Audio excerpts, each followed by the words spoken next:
अस्सलाम वालेकुम उस्मान। तवक्कुल कुरान मजीद की तालीमात में से एक अहम तालीम है और आज हम लोग इसके मतलब को थोड़ा डिटेल में देख लेंगे।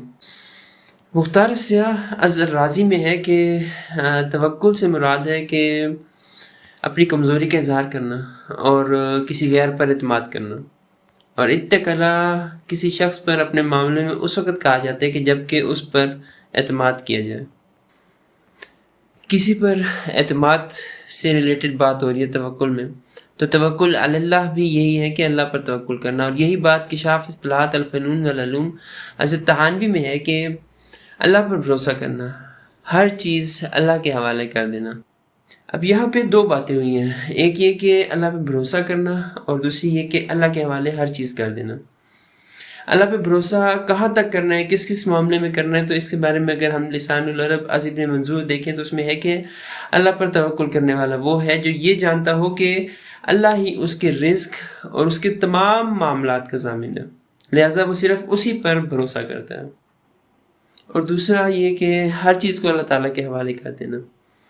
इस मामले में अगर हम देखें तो अलमानी में है कि इस्तिलाहन शरीयत में तवक्कुल के मानी ये हैं कि बंदा किसी भी काम के सिलसिले में शरई हदूद में रहते हुए उसके असबाब ज़ाहिरी को इस्तेमाल में लाए, उन पर अमल करें और फिर नताइज को अल्लाह ताला के हवाले कर दें और उसकी कारसाजी पर पूरा यकीन रखें। तवक्कुल एक बहुत ही अहम चीज़ है।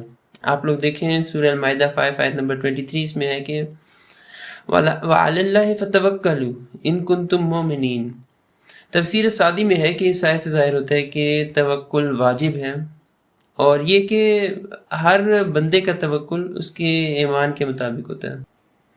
और फिर किशाफ इस्तिलाहात अल-फ़नून वल उलूम में भी यही बात हुई है कि तवक्कुल से मुतल्लिक़ मुख्तलिफ़ औलिया और सूफिया ने मुख्तलिफ़ अक़वाल पेश किए हैं, और उनके जो अक़वाल के अंदर इख्तिलाफ़ है वो आप कह सकते हैं कि इस वजह से है कि उनके मुकाम के इख्तिलाफ़ की वजह से, उनके मुकाम मुख्तलिफ़ हैं, तो उनके मुकाम के इख्तिलाफ़ की वजह से उनके अक़वाल भी मुख्तलिफ़ हैं एक दूसरे से।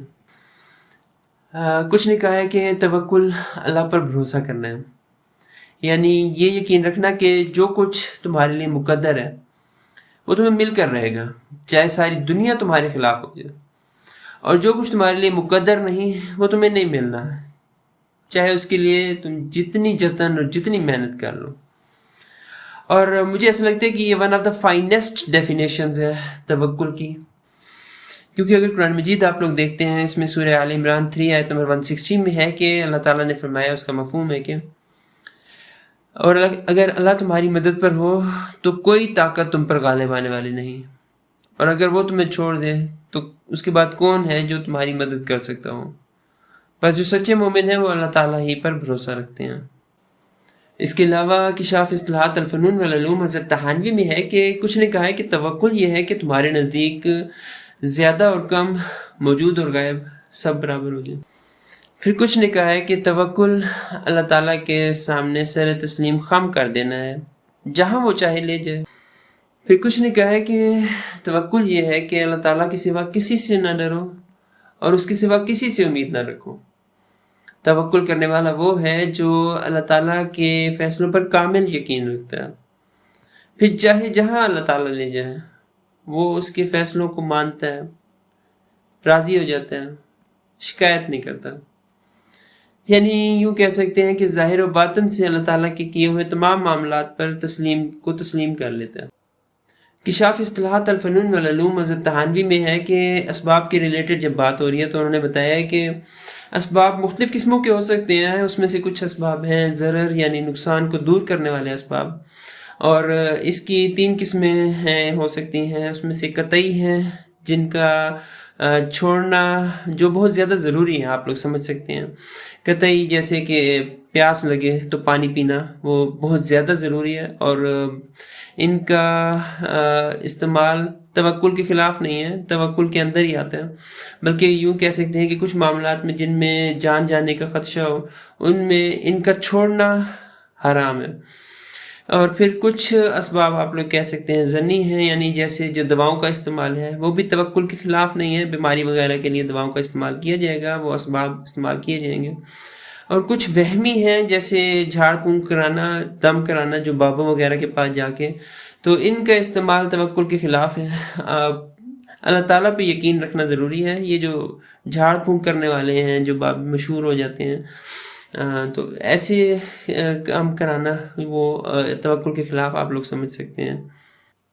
اسباب کے استعمال سے متعلق ایک حدیث بھی ہے، ایک بڑی مشہور حدیث ہے، جامع ترمذی کی 2517 نمبر حدیث ہے۔ اس کا مفہوم ہے کہ ایک آدمی آیا اور آپ صلی اللہ علیہ وسلم سے پوچھا کہ کیا میں اپنی اونٹنی کو باندھوں اور اللہ پر بھروسہ کروں، یا اسے آزاد چھوڑ دوں اور اللہ پر بھروسہ کروں؟ تو آپ صلی اللہ علیہ وسلم نے فرمایا کہ تم اپنی اونٹنی باندھو اور اللہ پر بھروسہ کرو۔ تو خلاصہ یہ کہ توکل کا مطلب ہے کہ ہر معاملے میں اللہ تعالیٰ پر کامل بھروسہ رکھنا اور ہر چیز کو اللہ تعالیٰ کے حوالے کر دینا، اس یقین کے ساتھ کہ اللہ تعالیٰ کی مدد کے بغیر کچھ بھی نہیں ہو سکتا۔ ہاں، اللہ تعالیٰ کے بتائے ہوئے اس کے مقرر کردہ شرعی حدود میں رہتے ہوئے اسباب اور وسائل کا استعمال بھی ضروری ہے۔ اس کے علاوہ توکل میں آ جاتا ہے ظاہر و باطن سے اللہ تعالیٰ کے ہر کام کو تسلیم کر لینا، اللہ تعالیٰ کے فیصلوں پر راضی رہنا اور اس کے سوا کسی سے خوف یا امید نہ رکھنا، یہ بھی توکل میں شامل ہے۔ قرآن و حدیث سے یہ ظاہر ہوتا ہے کہ سچے مومن کو اللہ تعالیٰ پر کامل بھروسہ کرنا چاہیے اور اس کے بتائے ہوئے اصول، اس کے مقرر کردہ اسباب اور اصول، ان کا استعمال ساتھ ساتھ کرتے رہنا چاہیے۔ تو یہ تھا کچھ توکل کے بارے میں، اور آپ لوگ کے فیڈ بیک کا ایز یوزول انتظار رہے گا۔ جزاکم اللہ خیر۔